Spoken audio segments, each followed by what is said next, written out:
To Sin City and My Guys in the Desert with the legend Brent Musburger, live on the Vegas Stats and Information Network, SiriusXM Channel 204 and vsin.com.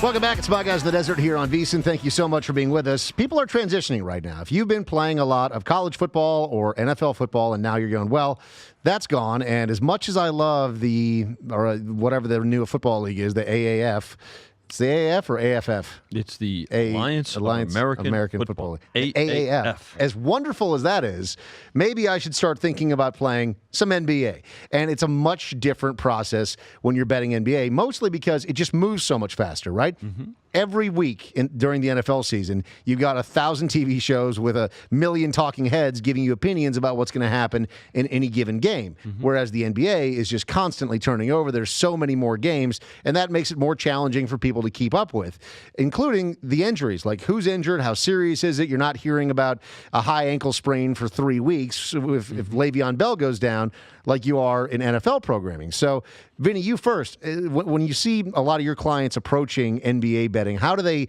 change things up? What are the biggest differences between NBA and NFL betting? And then what are some of the constants that remain the same? Well, you bring up a good point about the scheduling, right? The NFL, it's once a week. But even though there's a Thursday night and a Monday night game, it's structured, right? Yep. So whereas in the NBA, you bring it up, it's every day. There may only be a night where there's 3 games, but then there's nights where there's 10 games and things like that. And we have a pretty good schedule this evening.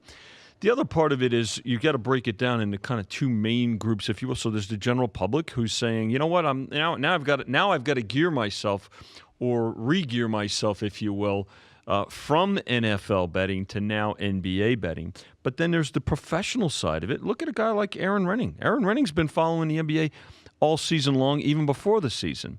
So there's the professional side of it, too, where the pros can isolate, if you will, or specialize in a particular sport. So there's always that, and from our side of the counter, you're looking at the casual fans, the general public, which, hey, listen, they've got the same, their money's the same as anybody else, but you're going to certainly pay closer attention, if you will, in terms of when it comes time for betting, right? Who makes the wager is as important and many times more important than the size of a particular wager.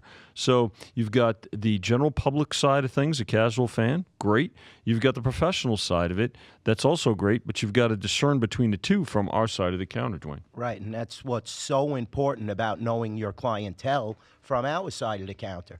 The sharp money at this stage of the season is very important. When a sharp guy comes down and lays his money down, you're going to be a little more leery to pay more attention to the line and what side he wagered on. As you said, this is a transition period, especially for the general public. They're getting off the NFL. They're into this new football league, so they're going to jump into the NBA, NHL, college baskets, but they might not have been paying attention as long as an Aaron Renning or a sharper, client that we know was paying attention the whole season. So it's very important. You always have to pay attention. Injuries, certain players that, have a history of, I need a day rest. I need this. The LeBron Jameses, the Kawhi Leonards. It's very important to pay attention to all facets of the game. It's not just a game, as people say, pay attention to the last 2 minutes of the NBA. That's all you really need to know. Yeah, a lot of those games come down to it because on our side of the counter, we're making an accurate line. So you have to pay attention, without a doubt. So, Bruce, a couple of things that really stood out to me when I got into NBA betting is that you really have to pay attention until the ball actually is tipped, right? Because, players sometimes very late scratches. Mm-hmm. It's not like injury reports where you have, as I was mentioning a couple of minutes ago, days to digest the information, and you're tracking it, which sources are going to give you that good information. And then the other thing that, especially early on in the NBA season, that you have to consider at least is that effort level. Like, are you going to get a 100% effort? Every single NFL game, because there are so few, college football the same way, every single one of them matters. Whereas early on in the NBA season, you hear a lot of these teams at least a lot of the fans complaining that you're not getting the full effort from all of these teams because some of them don't care. And then as the season gets a little bit later, well, now they're tanking. So how do you weigh all of that to make sure, what advice would you give to people that are newer to NBA betting to make sure they're balancing it? Yeah, all good points there. And by the way, you got to watch all 48 minutes of some of these games, too. We've seen some of these results in the last couple minutes change around. But you're right, it's very easy to get overwhelmed. Now, at the Gold Sheet, we have a lot of customers, and we follow basketball right from the start each season. Yep. But there are some customers who transition over from football. And it's easy to get overwhelmed, especially in college hoops with all the cards. NBA is hard enough with its number of teams. What we always suggest is look at the results. It's so easy to get overwhelmed, but just look at a chart of results.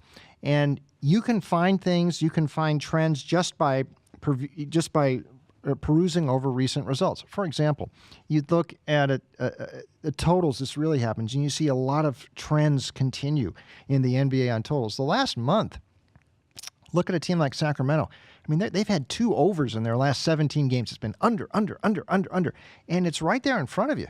Just look at the results sometimes and see if you can, and that makes it a little bit easier for you to identify some of those spots. But it's so easy to get overwhelmed with this stuff, and you really have to try to find some of those angles. Regarding effort, check the schedule out too. There is one tonight, a very interesting one, this Boston game against Detroit. Boston came out big last night, won that game at Philly. Mm-hmm. Now they get the Pistons coming in. Pistons have won a couple in a row. And the first 2 games this season, Boston played Philadelphia, won both, came back the next game and were very flat and lost. Maybe this is a flat spot tonight for Boston, though it looks like the spread is sort of reflected that a little bit. The number isn't that big, but that's the sort of spot you're talking about. You may anticipate a little bit less effort from Boston tonight, 24 hours after a huge game and a win last night at Philly. Would you recommend for the novice bettor, the people that are just getting into it, to find a cheat sheet, somebody who's doing a lot of that work for you? So like you said, there is a spreadsheet in front of you that you can just kind of look at the trends that are out there instead of just, going to ESPN and looking at the results from the last couple of days. You need somebody that's kind of breaking it down from a betting perspective. Sure, right? I think that helps, and it helps to reinforce. So we always recommend to our customers, have an idea what you want to do, and then have us to kind of reinforce what your opinions are, so you can kind of sift through what you like. It makes it's a more effective relationship with our customers if they have a little bit of an idea too, and they're looking for us to kind of validate what they're thinking. And Vinny, we have seen basketball ratings climbing up and doing very well over the last couple of years. Do you see the amount of money that's being wagered at the windows increasing as well, or is that lagging behind a little bit? No, I would say that we've not been disappointed. I know there's been a lot of talk about the Super Bowl handle being down this year, but it was still significant. I mean, it was and I think that we talked about why that may have been down, and but we've not seen a decline in sports handle by any means. I mean, I look at January, which obviously still had football going on, but January sports handle here was up over 11% from January a year ago. So we've not seen a decline at all. In fact, Chris Andrews will be in our second hour today talking about here we are on a Wednesday, and while it's there's a lot of basketball games today in both the NBA and college, but it's very steady, and certainly seeing an increase in the mobile activity. So the fact that mobile is now it's not new anymore; it's a mainstay, and it's taken on. So I think that's certainly helped, and will continue to help. And again, more in-game options as well, Duane. Yeah, and the ease of wagering. Like Vinny said, the mobile applications, several new states jumping on board. More and more people are interested in gambling, especially on basketball at this time of the season. And, like we said, it's very tough with college, but the NBA is a professional sport. Look on the internet. Look at, the games that have just been played. Check your teams out.